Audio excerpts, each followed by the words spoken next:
말씀드리겠습니다. 잠시 후 4시 40분부터 오늘의 마지막 세션, 세 번째 세션을 이어가겠습니다.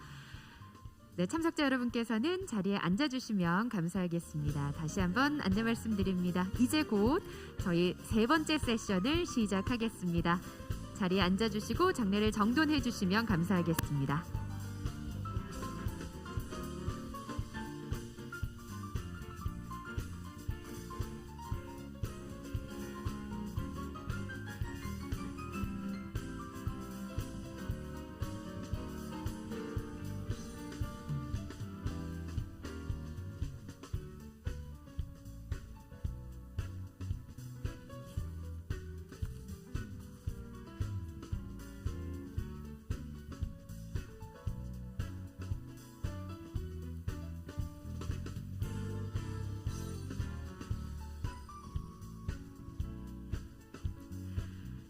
(2021) 미래 물류 기술 포럼 종합 세미나 함께 하고 계십니다. 방역 수칙을 준수한 방역 및 휴식 시간을 마무리하고 이제 오늘의 마지막 세션입니다. 세 번째 세션, 미래 물류 기술 포럼 2021년의 성과를 들어보는 시간 마련하겠습니다. 앞서 토론 시간에 만나본 인천대학교 송상화 교수님께서 준비해 주셨는데요. 앞서 이제 미소를 짓고 있느라 좀 힘들다라고 이야기를 해주셨는데 이제 교수님의 시간입니다. 물류 분야에서 수많은 논문과 책을 발간하신 저자이기도 하시죠. 이 물류 트렌드 2022 도서의 총론을 집필해 주신 송상화 교수님께서 물류 트렌드 2022 도서에 대해서 온라인으로 발표해 주시겠습니다. 자, 지금부터 함께 만나보시죠. 네, 반갑습니다. 방금 소개받은 인천대학교의 송상화 교수입니다. 오늘은 제가 물류 트렌드 2022라는 책에 20여 분의 저자분들을 대표해서 책에 어떤 내용이 담겨져 있는지에 대해 설명드리도록 하겠습니다. 대략 20여 분 정도 설명을 드릴 예정인데요.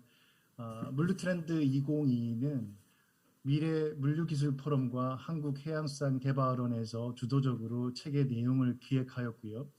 이 내용을 바탕으로 해서 4개의 파트에 20여 분의 전문가들이 각각 파트에서 올해를 돌아보고 그리고 향후 2022년에는 각 분야별로 어떤 부분들이 이슈가 될 것인가에 대한 내용들을 포함한 내용을 집필해 주셨습니다.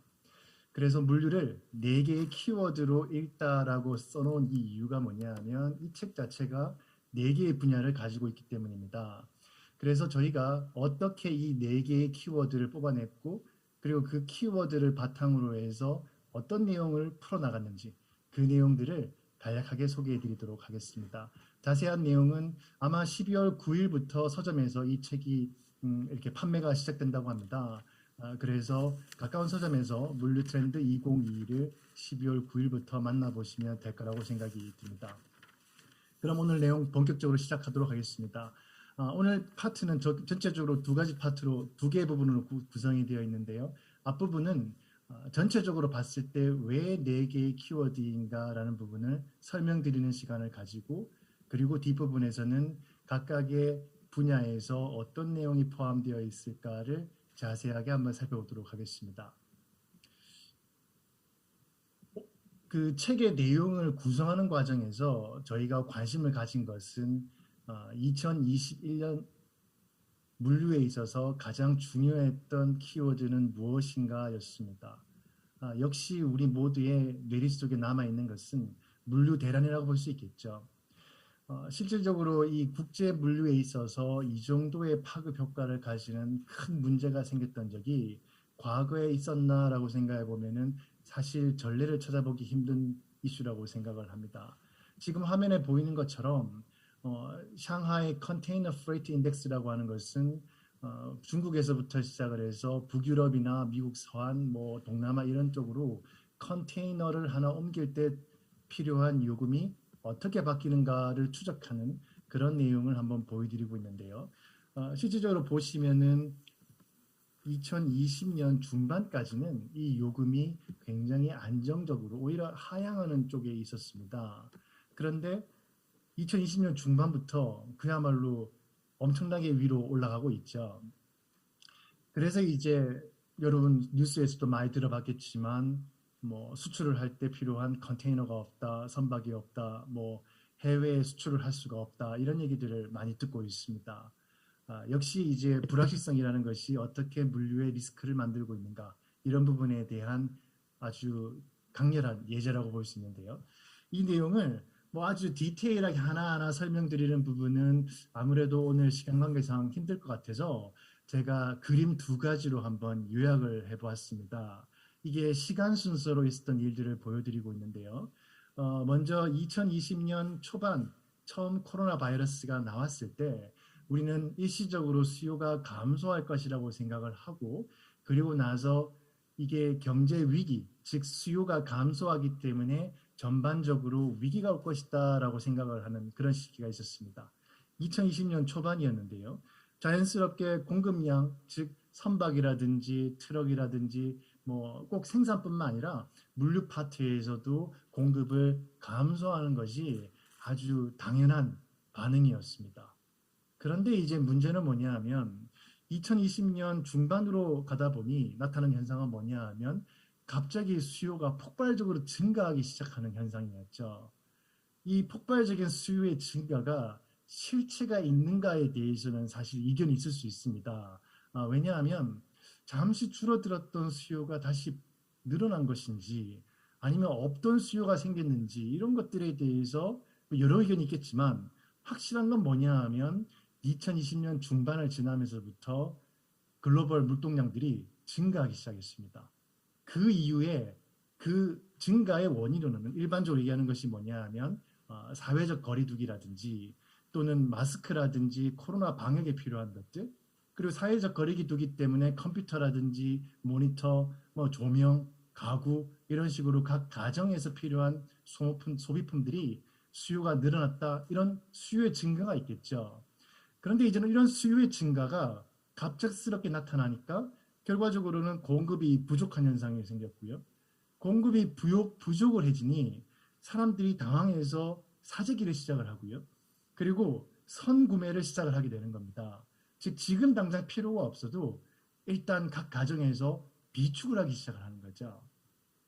이렇게 수요가 증가하다 보니 결과적으로는 공급은 더 부족해지고 이것이 악순환을 일으키면서 수요의 변동에 따른 악순환이 생기면서 공급이 부족해지는 현상이 생긴 것 아니냐라는 것이 이제 일반적인 견해입니다.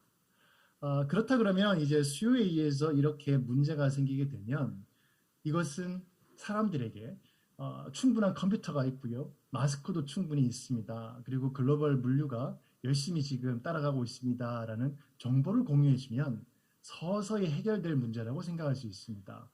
과거에도 이런 일이 있었기 때문에 수요의 위기가 왔을 때 어느 정도 충격을 받았다가 금방 회복을 했었죠. 근데 이제 이번에는 약간 다른 것이 뭐냐 하면 공급 측면에서도 문제가 생기기 시작을 했습니다. 공급 측의 문제는 뭐냐 하면 예를 들어서 항만에서 인력이 부족하다든지 뭐 그 이유는 여러 가지가 있겠죠. 사회적 거리두기부터 시작해서 여러 가지 이슈로 공급이 부족해졌을 때 이것들이 문제를 일으켜가지고 전반적으로 항만의 정체 현상을 불러일으키고 항만이 정체가 되니 회전율이 감소를 하고 회전율이 감소하게 되면 선박이 부족해지겠죠. 제때 못 돌아오니까요. 결국 이것은 공급 측면에서 악순환이 생기니 이제 수출 기업들이 밀어내기를 시작을 합니다.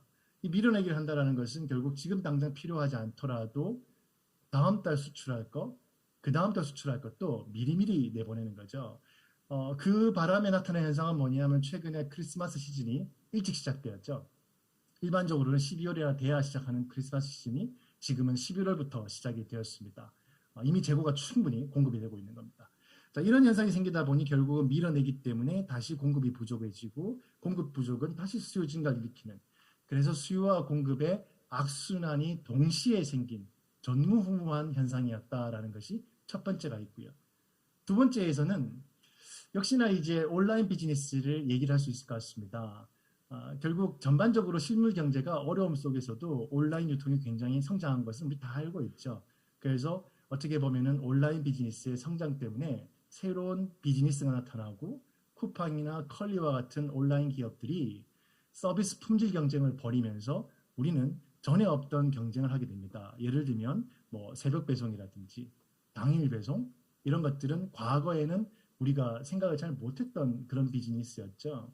최근에는 어떻게 보면 당일 배송을 넘어서 퀵 커머스라고 불리는 것들 같은 경우에는 번쩍 배송, 즉 배달의 민족의 비마트 같은 경우에는 1시간 이내에 상품을 배달해 줄 정도로 온라인의 성장은 서비스 품질의 경쟁으로 확대가 되면서 그야말로 새로운 비즈니스를 만들어내고 있습니다. 이에 따라서 전통적으로 우리가 퍼스트 마일이나 미들 마일 중심의 물류를 하던 것이 이제는 라스트 마일이나 반품 중심의 엑스트라 마일까지도 관심을 가지게 되는 현상이 되었고요.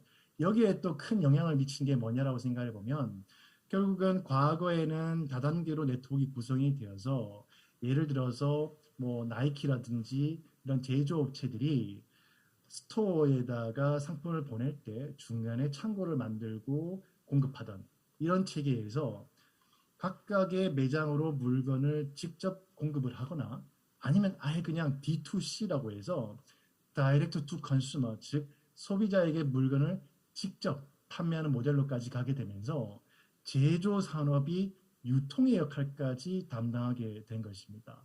그러면서 물류를 직접 하게 된 것이죠.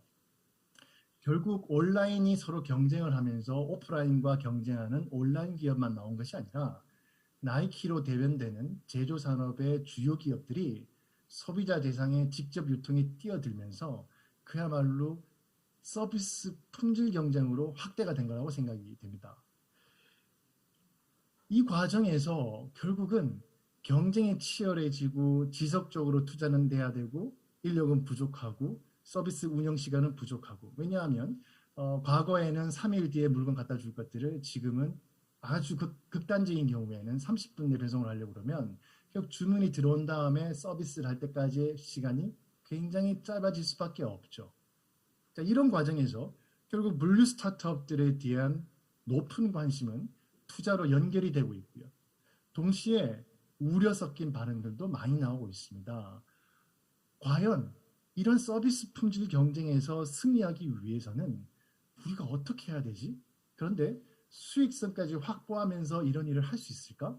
물류에 대한 관심은 굉장히 높은데 이거를 제대로 할 수 있는 방안이 뭔지는 아무도 모르는 상태가 된 것입니다. 즉 국제 물류에 있어서는 물류 대란을 중심으로 해서 이슈들이 나타났고요.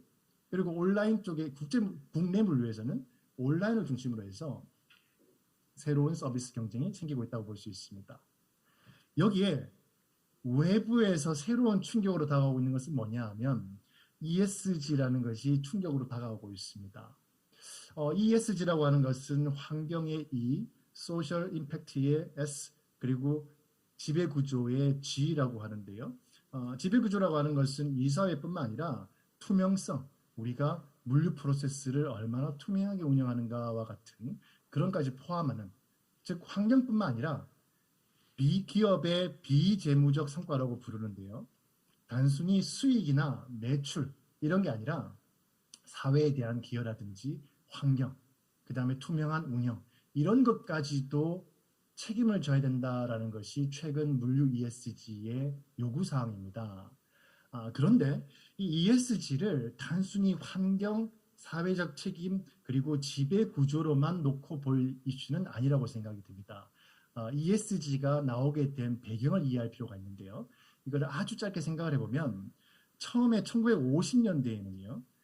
CSR 그래서 기업이 사회에 책임을 다해야지 환경 오염 물질을 배출하면서 사회에 나쁜 일을 해서는 안 된다라는 것, 그리고 사회에 공헌을 해야 된다라는 활동들이 1950년대부터 이미 있었습니다.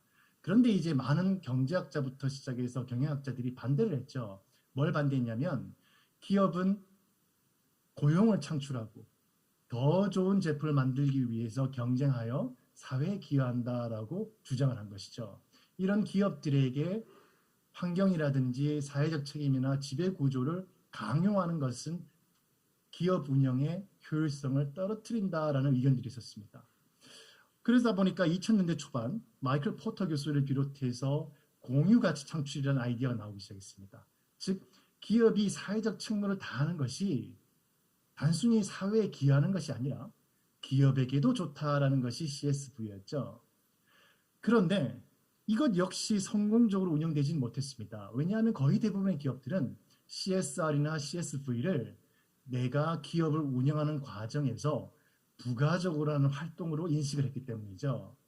그러다 보니까 결국 ESG에 우리는 맞닥뜨리게 되었습니다. ESG를 짧게 설명을 드리면 2004년 코피 아난, 즉 UN 사무총장이었던 코피 아난 총장께서 글로벌 금융기관들을 모아놓고 앞으로 기업에 투자를 할 때, 금융권에서 투자를 할 때 재무적인 성과뿐만 아니라 비재무적 성과도 측정할 것을 요청하면서 연구를 부탁했죠. 그때부터 나온 것들이 결국 2006년 책임 투자 원칙이라는 ESG 원칙으로 확대가 되었고요. 그 이후에 금융권에서는 ESG를 하지 않는 기업에게는 투자하지 않겠다. 예를 들면 석탄 기업에게는 투자하지 않겠다와 같은 식으로 나오게 된 겁니다. 자, 그러면 이게 어떤 맥락이었냐면요. 자율적으로 책무를 다하세요. 잘 안 됐습니다.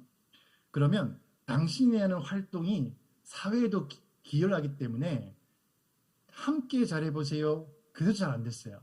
이제는 마지막인 거죠. 강요, 즉 금융이 움직이니까 이제 기업들은 대응을 해야 되는 단계에 도착한 겁니다. 즉 ESG를 액세서리나 아니면 부가적인 활동으로 보는 것이 아니라 정말 CSV로서 내가 ESG를 고려하면서 동시에 재무적인 성과까지 창출해야 되는 그런 어려운 환경으로 가게 된 거죠. 이것은 결국 지속 가능하기 위해서는 불가피한 선택이라고 볼 수 있습니다. 결국 이것들을 요약해서 설명을 드리면요. 생활 물류라고 하는 부분, 국내 물류 같은 경우에는 온디맨드 서비스 경쟁이 붙으면서 전에 없던 식의 비즈니스를 필요로 하게 되었고요. 즉 전통적으로 기업들이 하던 물류가 아니라 이제는 한 번도 해보지 않았던 서비스 품질 경쟁에서 창의적 아이디어와 함께 해야 되는 서비스가 있고요. 동시에 국제 물류에서는 굉장히 많은 기업들이 연결되어서 공급이나 수요에 문제가 생겼을 때 누구를 찾아가야 될지 모르는 이런 환경에서 어떻게 서로 협력을 해서 예측 가능한 물류를 만들지, 리스크를 완화하지, 이런 것들이 화두가 되었고요. 이때 외부에서는요, 너희가 국내와 국제 물류를 할 때 지속 가능하게 해야 돼. 안 그러면 투자하지 않을 거야. 라는 외부의 압력까지 나타나게 되면서 결과적으로 우리가 결론을 내는 것은 뭐냐 하면 디지털 물류밖에는 답이 없겠다라고 생각을 한 것입니다. 디지털 물류가 지향하는 바는 결국 뭐냐 하면 물류 ESG를 위해서 환경, 사회적 책임 또는 투명성을 세세하게 측정을 한 다음 이것을 평가 가능한 레벨로 투명하게 외부에 공유를 해야 됩니다. 즉 과거에는 저희가 사회공헌 했습니다. 이런 광고라고 생각했다 그러면 이제는 투자를 받기 위해서 또 규제로부터 우리를 보호하기 위해서 모든 활동을 기록하고 예측하고 제대로 해야 된다는 거죠. 그리고 서비스 경쟁과 수많은 기업 간의 협력을 위해서는 결국은 디지털 물류를 통해서 측정하고 연결하고 이런 것들이 중요하겠다라는 생각을 하게 됐습니다. 그래서 디지털 물류는 위에 있는 세 가지의 이슈들을 대응하는 핵심이 되는구나라고 생각했습니다. 이에 따라서 본 책에서는 4개의 파트에서 국제와 생활 물류라는 응용 분야별 현재 나타난 이슈를 설명을 드리고요. 그리고 이것들을 지원하기 위한 맥락으로서의 디지털 물류, 그리고 외부의 환경 변화로서 물류 ESG라는 것들을 구성하게 되었습니다. 각각의 내용들을 아주 짧게 소개를 해드리면 먼저 국제 물류에 있어서는 첫 번째 벨루링크의 남영수 대표님께서는 글로벌 이커머스, 크로스보드 이커머스에서 국제 물류가 어떻게 플랫폼을 통해서 연결될 수 있는가, 그리고 그 과정에서 율촌의 이준희 변호사께서는 파이낸스까지 연결이 되면 전체적인 물류가 하나의 회사처럼 세계로 될 수 있겠다라는 글을 써주셨고요. 그리고 한국해양수산개발원의 고병욱 실장께서는 이런 플랫폼 기술들이 디지털로 연결을 하게 되면 결국은 국제 물류가 새로운 단계로 갈 수 있다라는 것. 그리고 김천민 대표께서는 국내 운송에 있어서도 이런 핀테크들을 가져가고 플랫폼을 가져갈 수 있겠구나, 이런 글을 설명을 해주고 계십니다. 두 번째 파트에서는 국내 물류에 있어서 생활 물류를 중심으로 해서 커넥터스의 엄종 대표께서 풀필먼트란 무엇이냐라는 것들을 시작을 해주시고요. 풀필먼트의 핵심 개념으로 협력, 그리고 도심 내에서의 마이크로 풀필먼트, 공유에 대해 설명을 해주시고, 그리고 테크타카의 양송 대표는 소프트웨어적인 측면에서, IT적인 측면에서 어떻게 이커머스를 지원할까, 그리고 마켓컬리의 최한도 리더께서는 버티컬 측면에서 온라인 장보기의 콜드체인 어떻게 할 것이며, 콜드체인 플랫폼의 김희영 대표는 콜드체인 트렌드에서 구체적인 기술까지 설명을 해주고 계십니다. 디지털 파트로, 그리고 또 마지막으로 하진우 대표께서는 마이크로 풀필먼트는 마이크로하지 않다라고 해서 퀵커머스에 대해서 추가적으로 설명해주고 있고요.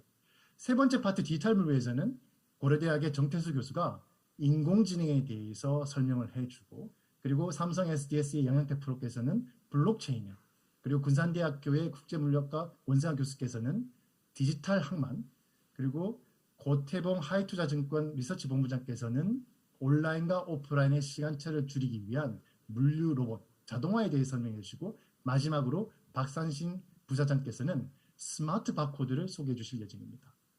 마지막으로 물류 ESG에 있어서는 녹색 정책의 전반적인 내용에 대해서 인하대학교 장영태 교수님께서 정책을 리뷰해 주시고, 현대중공업의 안광환 대표님께서 미래 세대를 위한 온실가스 감축 방안, 기술적인 부분을 논해 주시고요. 그리고 한국해양수산개발원의 강무홍 박사께서는 탄소 중립, 그리고 리코의 김근호 대표는 폐기물, 마지막으로 삼형물류의 이상근 대표께서는 리버스 물류에 대해서 얘기해 주시면서 구체적으로 물류 ESG를 하는 방법에 대해서 소개해 주실 예정입니다. 이상과 같이 네 가지 파트에 있어서 물류의 현황과 미래 모습을 소개하는 책이 바로 물류 트렌드 2020-2022입니다. 그래서 12월 9일부터 서점에서 구매가 가능하니 많은 관심을 가지고 봐주시면 좋겠습니다. 감사합니다. 네, 감사합니다.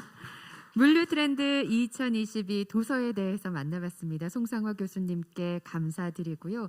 물류산업 종사자가 아니더라도 이 변화하는 물류산업에 관심을 갖고 있는 분들이라면 꼭 한 번쯤 읽어보면 좋을 책인 것 같은데요. 저희가 사전 등록을 하신 분들을 대상으로 해서 이 도서를 받아볼 수 있는 이벤트도 잠시 후에 준비하고 있습니다. 기대해 주시면 좋겠고요. 자, 그러면 이번에는 한국해양수산개발원 이연경 실장님을 모시고 미래 물류기술 포럼 2021 운영 결과에 대해서 들어보는 시간을 마련했는데요. 이연경 실장님께서는 서울연구원 그리고 한국과학기술연구원에서 연구원으로 근무하시고 LG CNS 엔트로 컨설팅 선임 컨설턴트를 거쳐서 현재 한국해양수산개발원에서 첨단항만연구실 실장님으로 계십니다. 이연경 실장님을 소개합니다. 지금부터 함께하겠습니다. 반갑습니다. 방금 소개받은 이연경입니다. 네, 지금 제가 오늘 할 거는 2021 운영 미래 물류 기술 포럼 운영 결과에 대해서 말씀드리겠습니다. 전체적인 내용은 포럼 개요부터 시작해서 저희들이 10년간 성과 그리고 올해 추진한 내용에 대해서 말씀드리겠습니다. 포럼은 우리나라 물류 산업의 선진화에 기여하기 위해서 지금 2010년에 창립이 되었고, 그리고 이제 김성진 의장님과 그리고 KMR 원장님을 중심으로 국내에 33명의 이제 그 전문가들로 구성된 운영위원진을 가지고 저희들이 지금 운영되고 있습니다. 성과를 보시면 지난 10년 동안 저희들이 100건 이상의 보고서를 발간을 했고요. 두 번째는 저희들이 이제 국내의 네트워크를 많이 가지고 있는데 20개의 국내 네트워크뿐만 아니라 200개 국내 네트워크뿐만 아니라 그리고 80개 기관의 국제 네트워크를 가지고 매년 저희들이 공동 세미나들을 개최하고 있습니다. 보시는 것처럼 아주 다양한 공동 세미나를 개최를 했고요. 그리고 그것뿐만 아니라 우리가 노티스라는 사이트를 가지고 미래 물류 기술 정보를 제공해주고 있습니다. 그래서 여기서 다양한 정보들을 확인할 수 있습니다. 올해 이제 저희들이 또 이제 많은 일을 했는데요. 세 편의 이제 보고서를 발간을 했습니다. 첫 번째 연구 내용을 보시면 디지털 공급 사슬에 대한 수출입 공급 사슬에 대한 생태계와 그리고 이제 디지털 수준들을 파악하고 난 뒤에 얘가 과연 어떤 효과를 낼 것인가라는 첫 번째 연구를 실시했고요. 두 번째 연구는 이때까지 이제 품질의 우려 때문에 대부분 항공으로 운송되는 그런 신선식품을 해상으로 운송을 할 수 있을까라는 이제 질문에서 시작을 해서 저희들이 IoT 센서를 달고 도어투도어 관점에서 생산자부터 시작해서 지금 이제 태국의 현지까지 판매까지 직접 실증 연구를 했습니다. 그 결과 많은 판매도 일어났고 향후에 항만 물동량에서도 신선식품이 좀 증가할 수 있는 가능성을 확인했습니다. 세 번째 연구는 저희들이 이제 NSR부터 국제 환경에서도 이런 어떤 다양한 이제 우리가 에너지 수송 자원들을 어떻게 운송할 것인가, 효율적으로 운송하는 방법이 뭘까, 그리고 이때 이제 4차 산업 기술이라든지 자율운항 선박을 이용해서 최적 경로를 찾아내는 연구, 이 세 가지 연구를 시행했습니다. 그리고 저희들이 총 7회의 국내 세미나를 개최했는데요. 그리고 첫 번째 저희들이 국내 세미나 중에서는 AI하고 빅데이터 학계뿐만 아니라 산업계 전문가를 모셔놓고 이게 어떻게 물류에 적용되는가 그런 내용들을 바라봤고요. 그리고 이제 보시는 것처럼 저희들 환경, 지금 친환경에 대해서 굉장히 많이 나오기 때문에 오스트리아의 유명한 ABL하고 환경 관련돼서 저희들이 많은 이제 같이 공동 세미나를 개최를 했고, 중국 절강대하고는 저희들이 이제 물류 관련돼서 항만 물류뿐만 아니라 새로운 이제 그 알리바바부터 시작해서 JPMC까지 같이 공동 세미나 로고 MS를 저희들이 2020년 같이 공동 개최를 했고, 세 번째는 저희 10분 세션을 만들었습니다. 서울 콜드체인 포럼에서 10분 세션을 만들고 여러 전문가가 토론하는 시간을 가졌고요. 그리고 이제 그 다음에는 저희들이 아까 송상우 교수님 설명을 했지만 디지털과 ESG단 주제로 포스코와 공동 세미나를 개최를 했고, 오늘 저희들이 다양한 주제를 다뤘던 토론도 재밌게 진행되었는데요. 오늘까지의 이제 세미나에서 총 7회의 국내 세미나를 가지게 됐습니다. 아까 설명드렸던 노티스를 대폭 개혁했습니다. 좀 더 질 좋은 형태의 노티스를 제공해주기 위해서, 그러니까 물류기술 정보를 보시면 좀 더 이제 분석적이고 좀 더 이제 상세한 내용들이 들어가도록 저희들이 내용들을 개편했으니까 들어가 보시면 많은 변화가 있었구나 확인할 수 있을 것입니다. 그 결과 보시는 것처럼 하루 일평균 그 조회수가 1120회 정도가 되고요.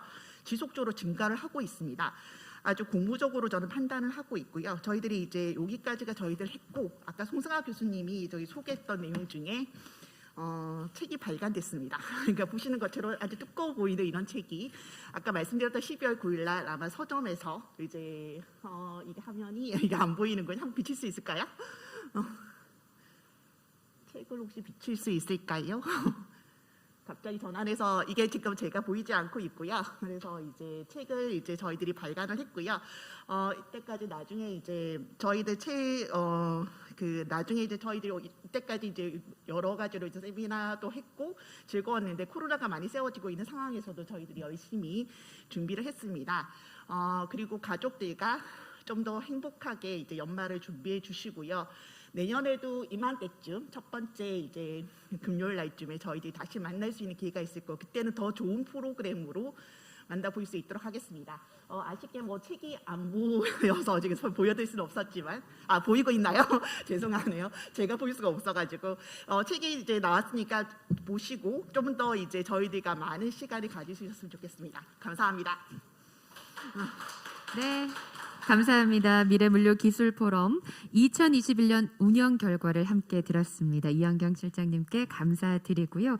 미래물류기술포럼은 내년에도 그리고 앞으로도 이 물류기술 선진화에 기여하기 위해서 계속해서 노력하겠습니다. 자, 2021 미래물류기술포럼 종합세미나. 자, 마무리하기에 앞서서 저희가 준비한 이벤트를 함께 진행해 보겠습니다. 저희가 사전 등록을 하신 분들 중에 5분을 추첨해서 조금 전에 만나보신 미래물류기술포럼에서 만든 물류트렌드 2022 도서를 보내드릴 예정인데요. 자, 여기 추첨볼 안에 사전 등록을 해주신 분들의 성함이 들어있습니다. 오늘 추첨을 통해서 선정되신 5분께 저희가 이 도서를 보내드릴 거고요. 행사가 끝나면 사무국에서 우편으로 보내드리도록 하겠습니다. 자, 그럼 제 손에 5분의 운명이 들어있습니다. 지금부터 추첨을 시작하겠습니다. 자, 첫 번째 당첨자는 김세원 님이십니다. 축하드립니다. 자, 계속해서 제가 빠르게 진행하겠습니다. 자, 두 번째 당첨자는 이영재 님이십니다. 축하드리고요. 네, 그리고 세 번째 당첨자는 문필 님이십니다. 축하드리고요. 자, 네 번째 당첨자를 발표하겠습니다. 김용철 님 축하드립니다. 자, 이제 마지막으로 제가 한 장만 더 뽑아보도록 하겠습니다. 마지막이니까 더 잘 섞어서. 자, 마지막 선물을 받으실 주인공은 류삼선 님이십니다. 축하드립니다. 자, 선정되신 5분 축하드리고요. 저희가 사무국을 통해서 행사가 끝나고 꼭 보내드리도록 하겠습니다. 자, 이것으로 저희가 준비한 순서는 여기까지입니다. 수고해주신 연사분들께 그리고 늦은 시간까지 끝까지 함께해주신 여러분께 진심으로 감사를 드리고요. 이번 세미나를 통해서 이 팬데믹과 일상회복 사이에서 빠르게 변화하는 물류 산업을 한층 더 이해하는 시간이 됐기를 바랍니다. 앞으로도 미래물류기술포럼 종합세미나 많은 관심 부탁드리고요. 저는 지금까지 아나운서 김하나였습니다. 고맙습니다.